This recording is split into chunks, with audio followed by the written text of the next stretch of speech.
Hello, my friends, and welcome back. Thank you very much for being with me again today. About 5 topics for this video. And the first topic has to do with how much money the US government took from you and gave it to someone else. The American public, the weaker segment of our society, which actually is the coward segment of our society, which is the great majority of the people in a population, elements in a population, are told this narrative. They're kept by a blackmail. And this is a blackmail the government gives you, my friends.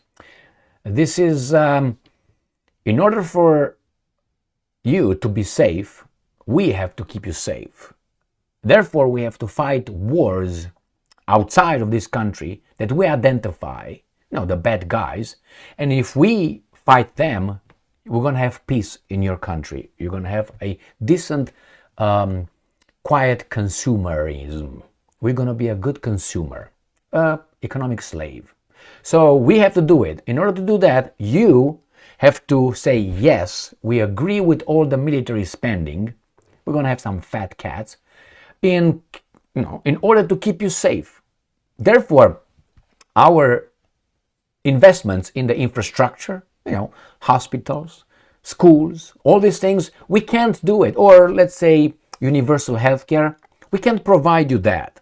We don't have the money, even though we print the money. All right? Because we have to keep you, we have to defend you. If we don't defend you over there, these things could not be implemented because those guys will come here and then will destroy our peaceful consuming habits. This is the blackmail. So, the US spent over $22 billion on fights in the Middle East over the past year, from arming Israel to battling the Houthis, new report says. Right there. So this money could have been used for something else. But hey, they have to keep you safe. Otherwise, those crazies in Iran and Yemen will come right here and remember September 11th? Remember? Unprovoked. We don't know. They hate our freedoms. We have to keep the enemy over there so they don't bring their garbage. All right? That's how the story goes. That's how they keep these baboons, the weak segment of the society, the majority, all right, in the population. That's how they keep them keeping their mouth shut, keeping their masks while they drive alone, being in the basement, scared of the daylight, and all these things, getting their boosters and all that. These are the weaker segment of the population, which is as strong as you are when they go on the voting booth. That's why those guys in charge of us like democracy so much. They want us to defend democracy, the mass democracy, the baboonish democracy, because a baboon that is easily, shaped to see the world in a certain way will nullify your vote. A person who knows something about life. There you have it. So you can get how much information you want. The weak segment of the society their attitudes will be shaped easier than yours or mine. Therefore, democracy is going to nullify your vote. So that's the first article.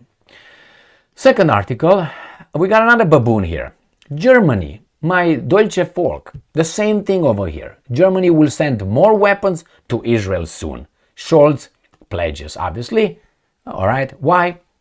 He's going to keep those guys over there. And if you tell me about a German guild, there's no such a thing as a German guild, because you guys did not do anything, and you cannot be responsible for something that someone else did.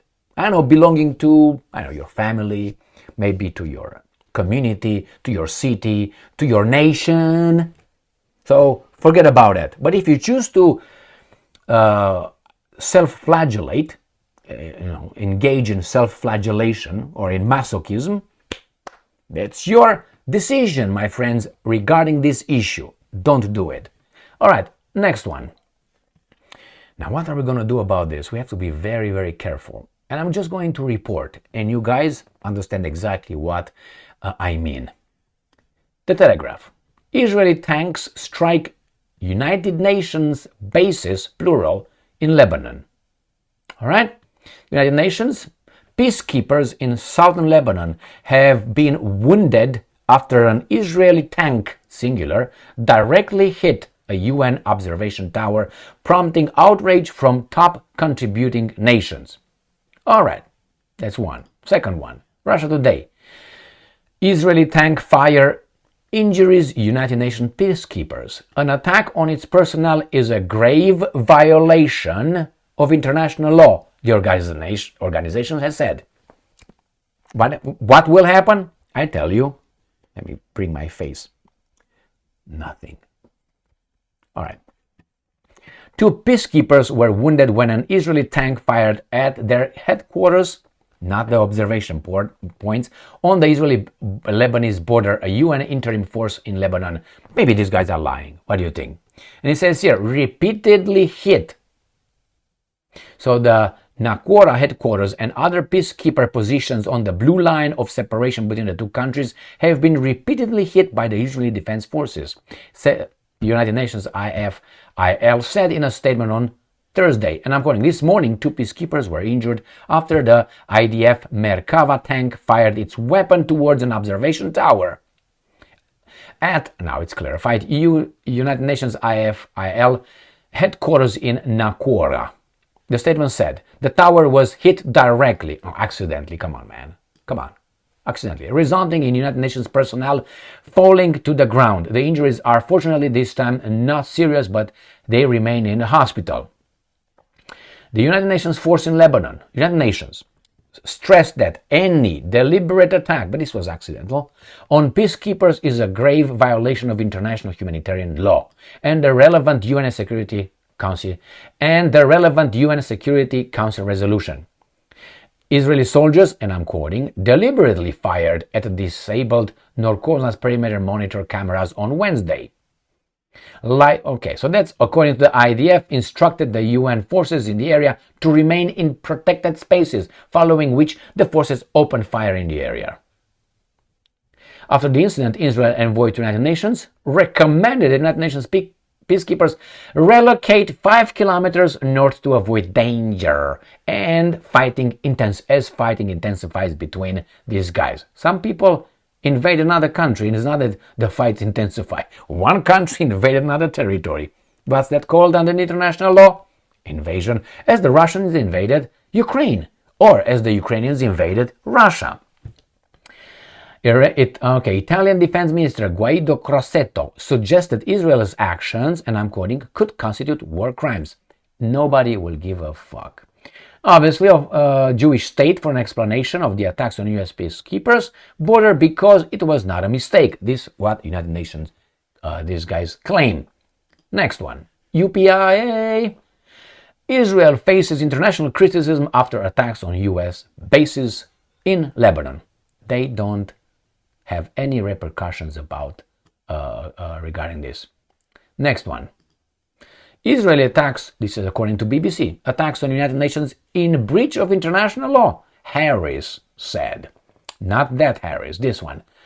Irish Prime Minister Simon Harris had described Israel's attack on United Nations peacekeepers in Lebanon as a breach of international law.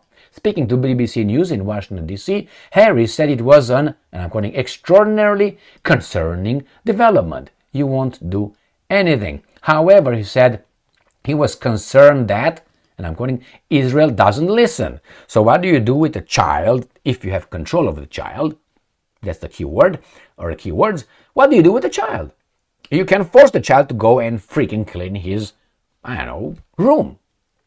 If it's not your child, you can't. What? Or maybe you are the child and he's the adult. How about that one? I think that's the case. All right. So this comes from Sputnik. Israel commits crime against humanity in Gaza. United Nations Investigation Commission. Now those guys over here, the tanks, were not in Gaza. These things were in Lebanon. But this is what United Nations Investigation Commission report. Israel has committed a crime against humanity during its action in the Gaza Strip. The United Nations Independent International Commission of Inquiry on the occupied Palestinian territory. Why is occupied by whom? And why? Well, it's 242, remember the UN resolution that countries have to retreat and go back? They didn't. Why? You can't. You have no control. Why? If I have nukes, kiss my ass. Including East Jerusalem and Israel, said on Thursday. Their report found that, and I'm quoting, that Israel's security forces have deliberately killed, detained, and tortured medical personnel. Oh, torture, nah. And targeted medical vehicles while tightening their siege on Gaza and restricting permits to leave the territory for medical treatment. These actions constitute the war crimes of willful killing and mistreatment and of the destruction of protected civilian property and the crime against humanity of extermination, end quote, the document said. Both Israel and Palestinian armed groups torture prisoners, the commission found. The commission also investigated the treatment of Palestinian detainees, and I'm quoting, in Israel, and of Israeli and foreign hostages in Gaza since 7 of October 2023, and concluded that Israel and Palestinian armed groups are responsible for torture and sexual and gender-based violence. You know what that is? Okay, this is what they said. Now, Israeli Minister of National Security Ben Gvir personally ordered to torture Palestinian prisoners, the commission said. And I'm quoting, the report found that the institutionalized mistreatment of Palestinian detainees, a long-standing characteristic of the occupation, took place under direct orders from the Israeli minister in charge of the prison system, Itamar Ben Gvir, and was fueled by Israeli government statements inciting violence and retribution, end quote. The document concluded. Wow, is it true? No. The Telegraph. The videos that show how Israel flattened a Lebanese village. This is 2 days ago.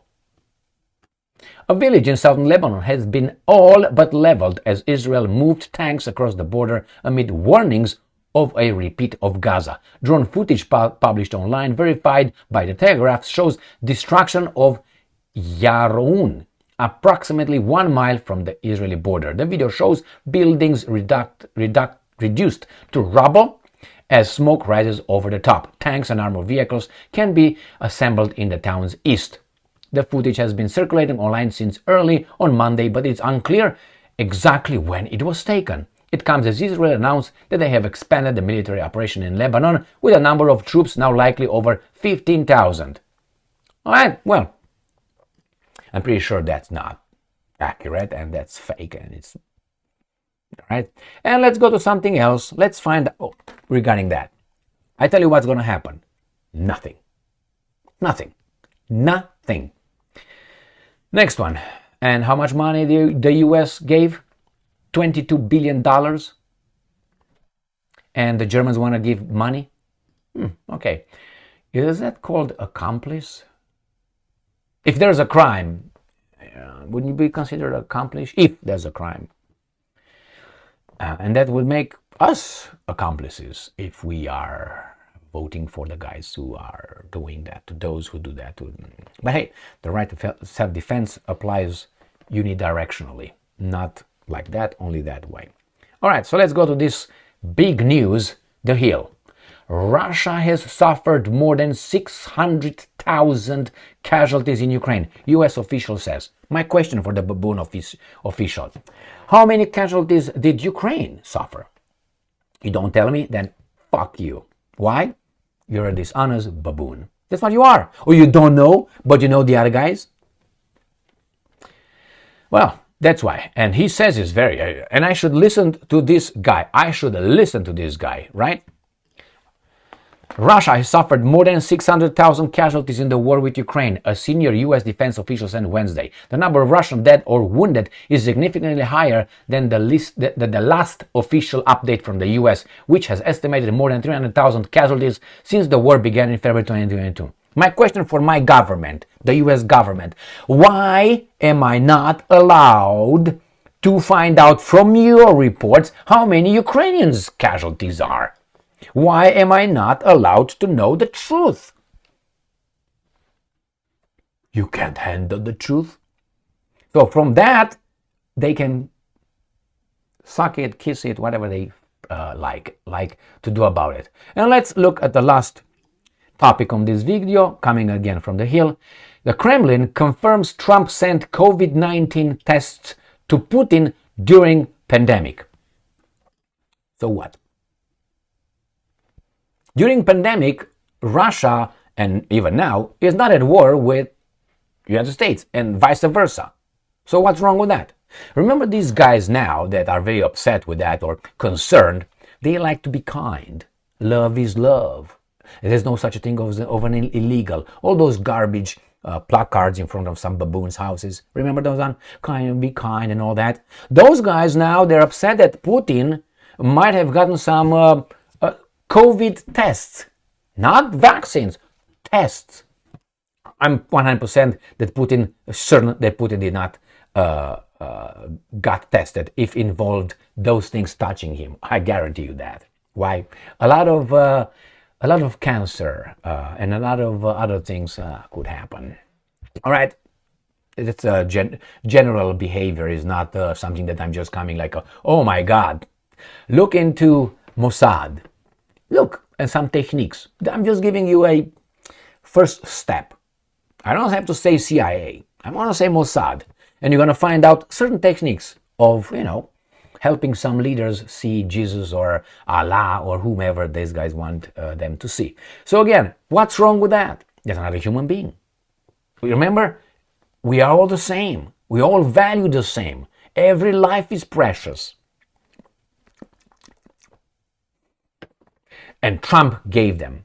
I don't see anything wrong with that. Compassion. Remember compassion? Where's your compassion nowadays? They don't mean it. They don't mean it. It's just, again, to what I said at the beginning of this video, the weaker segment, which is the majority segment of the population, the cowards, must still be turned left or turned right or boop, boop, boop, or however the government wants. The government will not let me know how many Ukrainians casualties. But they know the Russians. So the Ukrainians are our allies. We work with them every day, and we don't know the casualties. And they're not allies because there's no an alliance. There's no unwritten treaty between the United States of America and or NATO and Ukraine. There's no such a thing. So we're not allies. We prefer, but then you are for the truth, and you are my government. You're not Ukraine's government. So you know how the enemies of Ukraine, not only United States, or Ukraine, how many casualties, but you don't know how many casualties Ukraine has. And if you don't tell me, then you're not my government. You are not. You serve other interests, obviously.